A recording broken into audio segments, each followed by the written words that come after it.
मित्रों नमस्कार। आज से एक नया सेगमेंट हम शुरू कर रहे हैं और ये सेगमेंट निश्चित रूप से हमारे युवा बेरोजगारों के लिए जो प्रतियोगी परीक्षाओं के लिए तैयारी कर रहे हैं उनके लिए बड़ा लाभकारी होने वाला है। और मेरा प्रयास रहेगा कि सप्ताह में लगभग हम 3 बार ये कार्यक्रम प्रस्तुत करें, क्योंकि इधर हमारे क्रिएटर्स बड़ी उदासीनता दिखा रहे हैं, उनकी व्यस्तताएं अपनी हैं, इसलिए वो ज़्यादा नहीं दे पा रहे हैं। तो मैं, चूँकि मेरा सरोकार आपसे है, आपके हितों से है, आपको आगे बढ़ाने की बात है, तो निश्चित रूप से आपके लिए ये सेगमेंट बहुत ही लाभकारी होने वाला है। और इस सेगमेंट के लाभकारी होने की बात तभी उपयोगी हो सकती है जब आप इसको सब्सक्राइब करें, आप इसको रोज देखें। हमारे युवा बेरोजगार, विशेषकर दिव्यांग बेरोजगार, जिनको कंपटीशन के लिए बाहर नहीं जा पाते हैं, हम कंपटीशन पे श्रेष्ठ जानकारियां जुटा करके आप तक पहुंचाने का प्रयास कर रहे हैं। ये हमारा एक विनम्र प्रयास है आप लोगों के हित में। तो शुरू करते हैं आज से। तो मित्रों, आज हम पहला एक सेगमेंट शुरू करते हैं कि जैसे आज 2 फरवरी है, तो हम पहले दिन की 1 फरवरी को क्या क्या हुआ था, 1 फरवरी के क्यों महत्व है, और कल हम बताएंगे 2 फरवरी के बारे में, परसों बताए, उसके बाद बताएंगे 1 दिन पहले का इतिहास। तो 1 फरवरी की बात है, 1786 में लॉर्ड कॉर्नवालिस भारत के गवर्नर बने थे। 1 फरवरी 1786 में। एक तो ये बात हो गई। दूसरी बात है, 1837 में कलकत्ता में पहली बार बंगाल क्लब की स्थापना की गई थी। बंगाल क्लब बड़ा मशहूर है, पूरा अंतर्राष्ट्रीय स्तर का, एशिया में तो खैर बहुत ही मशहूर ही है सब चीज। तो बंगाल क्लब की स्थापना हुई 1922 में। आ जाते हैं इधर इस दशक में, 1900 मतलब पिछली शताब्दी में आ जाते हैं। भारतीय स्वतंत्रता आंदोलन में असहयोग आंदोलन तेज करने के विषय में महात्मा गांधी जी ने वाइसराय जी को अवगत कराया था कि हम असहयोग आंदोलन तेज करने जा रहे हैं। महात्मा गांधी जी, राष्ट्रपिता महात्मा गांधी जी तो हमारे पूज्य हैं, श्रद्धेय हैं। उनका स्वतंत्रता में एक अभूतपूर्व स्थान है, स्वतंत्रता दिलाने में। तो उन्होंने, जब हमने आंदोलन किया था, असहयोग आंदोलन के विषय में जानते हैं, बहुत बड़ी बात है, तो 1922 में सबसे पहले उन्होंने इस असहयोग आंदोलन की जानकारी दी थी। फिर 1 फरवरी 2024 को एक को 5 सैंड मतलब कोल जो है, कोल कंपनियों, 5 कोल कंपनियों ने सैंड संयंत्र स्थापित किया है। 1 फरवरी 2024 तक करेंगे और 5 कंपनियां मिलकर के उसका शुरू करेंगे। इसके अलावा 1 फरवरी को 47वां तट रक्षक दिवस भी मनाया जाता है। 1 फरवरी को 47वां तट रक्षक दिवस मनाया गया। अब ये 1 फरवरी को ही पड़ता है तट रक्षक दिवस, अब आप जान जाइए। अब इसके अलावा अब आप थोड़ा सा दिमाग घुमाइए। हमारे यहाँ एरो इंडिया शो होता है कि हम कितना हवाई क्षमता में, वायुसेना हमारी कितनी समृद्ध हो गई है, कितना विकसित हो गई है, इस बात दिखाने के लिए कि एयर शो अपनी जनता को जाने, जनता हमारी बात जाने। तो ऐसा ये पहला, ये जो अभी 23 पे हुआ था, इसके बाद 24 पे हुआ है बेंगलुरु में। बेंगलुरु में मैं गया भी हूँ, देखा हूँ। शायद इसके विषय में मैं पहले, कुछ दिन पहले, मैंने एयर शो का तो नहीं, लेकिन जहाँ पे एयर शो होता है, जहाँ पे उनके रखे हुए हवाई हैं, बड़े बड़े हमारे जो लड़ाकू विमान जो वहाँ पे रखे हुए हैं, मिराज है, और इस तरीके के उनके ऊपर एक शो बना करके आपको दिखा चुके हैं, वो हुआ था। तो अब ये इस बार 2024 में 13 फरवरी से 17 फरवरी तक होगा। अब आते हैं खेल की दिशा में। खेलों पे आप लोगों को बहुत ध्यान देना चाहिए। अखबार तो कम से कम रोज पढ़िए, पत्रिकाएं पढ़िए, प्रतियोगिता दर्पण लीजिए, कंपटीशन मास्टर लीजिए, NGIT की जो हम रोज देते हैं आपको, उसको पढ़ा करिए। तो उन सब चीज़ों पे आपको है। तो सबसे पहले हम बताते हैं, खेल में भारतीय महिला team under-19 T20 world cup जीती है इंग्लैंड से। आपने देखा होगा, अभी परसों का समाचार है, है। आपने देखा होगा भारतीय महिला टीम अंडर 19 T20 जो है वर्ल्ड कप जीती है इंग्लैंड से, इंग्लैंड को हराया। अब इसके बाद आपको शायद याद हो कि पुरुष हॉकी विश्व कप 2023 किसने जीता था? थोड़ा सा दिमाग पे जोर लगाइए किसने? हुआ तो भारत में था। भारत में कहाँ हुआ था मालूम है? भुवनेश्वर में। भुवनेश्वर में कहाँ हुआ था? भुवनेश्वर में कौन है? कलिंगा स्टेडियम। कलिंगा स्टेडियम है। कलिंगा स्टेडियम में हुआ था। और कलिंगा स्टेडियम में किसके किसके बीच में हुआ था? थोड़ा मैं रुक जाता हूँ, सोच लीजिए, सोचिए।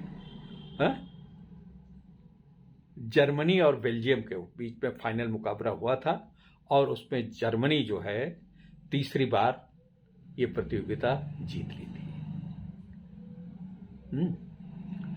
अब इसी बात आते हैं, ऑस्ट्रेलियाई ओपन 2023 में किसने जीता? सिंगल टाइटल नोवाक जोकोविच ये 10वीं बार जीते हैं और 10वीं बार लगातार जीते। बहुत बड़ा वो होता है, इसमें पता नहीं कई लाख डॉलर का पुरस्कार मिलता है इसमें।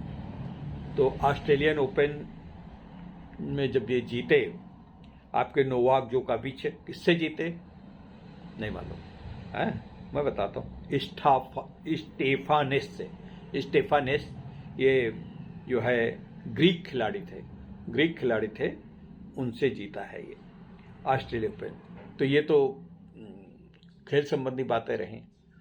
अब कल 1 फरवरी को एक और विशेष दिन था। कल आपने देखा कि नहीं देखा पता नहीं। हमारे जब आपको प्रतियोगिताएं देखनी हो तो विशेष अवसरों को जरूर देखिए। जैसे लोकसभा शुरू होती है, राज्यसभा शुरू होती है, तो उसको पहले दिन का वो देखिए। समाचार देखिए। समाचार जो आप सुनते हैं विविध चैनलों पे सुनते हैं, लेकिन जीके के लिए अगर समाचार सुनना है तो डीडी न्यूज जरूर सुना करिए। वहाँ पे तो जो प्राइवेट चैनल हैं, जी न्यूज है, आज तक हैं और तमाम सारे हैं, टाइम्स है, अंग्रेजी के बहुत सारे, उनमें वाद विवाद ज़्यादा होता है और उसमें केवल राजनीति पे बहस ज़्यादा होती है। सामाजिक मुद्दों पे भी होती है लेकिन राजनीति पे बहुत। अब जो है कल बजट पेश हुआ और उस बजट में 45.03 लाख करोड़ का बजट पेश हुआ है। 39 लाख करोड़ का पिछला था, इस बार 45.03 लाख करोड़ है। यानी 45 लाख पहले लिखिए, फिर उसके बाद इकाई दहाई सैकड़ा हजार 10,000 लाख 10 लाख करोड़ लगाइए। देखिए शून्य कितने होते हैं, इनको गिनिए। 45 लाख करोड़, 45.03 लाख करोड़ का, यानी तो ये बजट पेश हुआ। अब इस बजट की मुख्य बातें तो हम कल बहुत बताएंगे, लेकिन आप इतना तो समझ लीजिए कि भारत में प्रदूषण बहुत था। पूरे विश्व में इस बात पे, जो विश्व का इस बात पे पूरे जोर है कि इस संसार से प्रदूषण मिटाया जाए। तो प्रदूषण मिटाने के लिए बहुत से प्रयास किए जा रहे हैं। हमारी रेल लाइनें करीब 100% इस समय 2024 तक बताया जा रहा है कि 100% रेलवे लाइन इलेक्ट्रिक चालित हो जाएंगी। डीजल वगैरह सब समाप्त हो जाएगा। अभी एक आध जगह पे चल रही हैं, छोटी लाइन से बड़ी लाइन तो हो ही चुकी है। तो इसके मुद्दे पे जो है ग्रीन एनर्जी करके बड़ा प्रयास किया गया है। अभी इलेक्ट्रिक वाहन, मोटर कार वार चलाने की बात हो रही है। अब मोटर कार ये जो चलाएं तो कैसे चलाएं, इनके चार्जिंग पॉइंट रहें। चार्जिंग पॉइंट के विषय में एक बड़ा ये भ्रम था कि क्या घर से हो सकते घर से, लेकिन 1.5-2 लाख वो उसका डिवाइस लीजिए फिर घर से चार्ज करिए। तो ये सब चीज़ें बड़ी महंगी थी। सबसे ज़्यादा उसकी बैटरी आने की बात थी। अब चीन से बैटरी मंगाते थे, वो अपने मनमानी पे लेता था। अब हमने इथोपिया में अपना प्लांट एक लगाया है, प्लांट से उससे बनवाने का खुद प्रयास कर रहे हैं। टाटा ने लगाया है, तो लेकिन टाटा मतलब भारतीय हैं तो इसलिए हम कह सकते हैं हमने लगाया।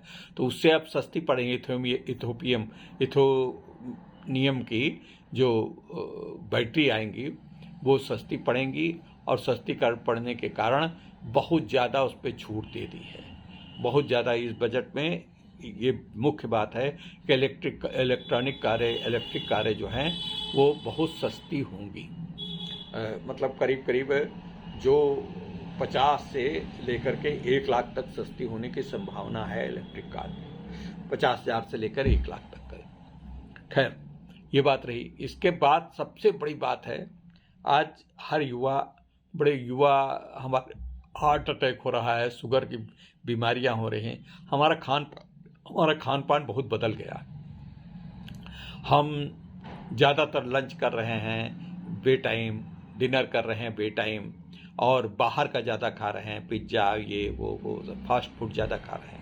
तो इन सब चीज़ों को दूर, अब और तेल घर पे बहुत इस्तेमाल हो रहा है, तो इससे युवाओं तक के, में बुजुर्गों को तो है ही हैं, बीमारियां बढ़ रही हैं, बीमारियों बढ़ने का। जबकि आपको कुछ याद हो तो 30-35 साल पहले, 40 साल पहले तक मोटा अनाज, ज्वार, बाजरा, कोदों, ये सब खाया जाता था, उसका प्रभाव पड़ता था। तो इस बार ये जो श्री अन्न के रूप में इसको इस्तेमाल किया जाएगा, ऐसा कल बजट में वित्त मंत्री सीतारमण जी ने घोषणा की है। तो इस प्रकार से श्री अन्न के रूप में इस बजट को इस्तेमाल किया जाएगा और इसको बहुत ज़्यादा व्यापक रूप से बताया जाएगा, ताकि लोगों के खान पान में सुधार हो। खान पान में सुधार होने के साथ साथ स्वास्थ्य में भी सुधार होगा। अच्छा, 50 हवाई अड्डे और स्थापित किए जा रहे हैं। सड़कों को निर्माण बहुत तेजी से होना है। रेलवे के ऊपर विशेष रूप से बहुत ज़्यादा बजट इस बार बढ़ा दिया गया है, पिछली बार से काफ़ी बढ़ा दिया गया है। तो रेलवे लाइन जहाँ पे दोहरी हैं, तिहरी हैं, मतलब अब रेलवे लाइन से तो डीजल को समाप्त किया ही जा रहा है, वहाँ भी ये सब इलेक्ट्रिक चालित ट्रेनें चलने लगेंगी, जैसा कि मैं अभी पहले कह चुका हूँ। तो इस प्रकार से बजट का विषय में अब हमारे विपक्षी दलों ने तो इसकी बड़ी आलोचना की है, लेकिन आलोचना अपनी जगह पे है। अगर हम लोग तटस्थ रूप से देखें तो बजट जन उपयोगी है, जनता का बजट है, किसानों के लिए विशेष ध्यान दिया गया है, और युवाओं की नौकरियों के लिए बड़ा ध्यान दिया जा रहा है, और MSME में जिनको घाटा हुआ उनके लिए सरकार भरपाई करने के लिए तैयार है। तो इस प्रकार से ये बजट की मुख्य मुख्य बातें भी आपको बता दी है। इन सब बातों को, इस एपिसोड को आप ज़्यादा से ज़्यादा सुनने का प्रयास करिए। ये एपिसोड हम लगातार देने का प्रयास करते हैं, लेकिन लगातार अगर हम नहीं दे पाएंगे तो हर तीसरे दिन इसको देने का प्रयास करेंगे। आज 2 तारीख है, 2 तारीख के बाद अगला जो है हम देंगे। हम विशेषकर आप जान लीजिए, बृहस्पतिवार, शुक्रवार और सोमवार, मंगलवार, बृहस्पतिवार, शुक्रवार, सोमवार, मंगलवार, ये दिन हमारे रहेंगे। बृहस्पतिवार, शुक्रवार, सोमवार, मंगलवार। और इसके अलावा तो आप बुध को, मंगल की शाम को पढ़ जाती हैं श्रीमती सुधा जी की कहानियाँ, वो पढ़ने के लिए हम आपको उसमें व्यवधान नहीं बढ़ना चाहते। शुक्रवार की शाम को भी श्रीमती सुधा जी की कहानियाँ पढ़ जाती हैं, उसमें व्यवधान नहीं डालना चाहते। तो इसलिए आप इस वीडियो को जरूर देखें, सब्सक्राइब करें। अच्छा, आप लोगों का ये दायित्व तो बनता है, जब हम इतना कर रहे हैं तो आप सब्सक्रिप्शन बढ़वाइए, सब्सक्राइबर बढ़वाइए, हमारे सब्सक्राइबर बढ़वाइए, इसका वॉच टाइम बढ़वाइए, जिससे कि इसका मोनेटाइजेशन ठीक से चल सके। तो इसका हमको ऐड नहीं मिल रहे हैं, तो ये सब आपके ऊपर है। आप अगर चाहें तो अपने चैनल को बहुत बढ़ा सकते हैं। तो मित्रों, बस आज बस यहीं तक। नमस्कार, धन्यवाद।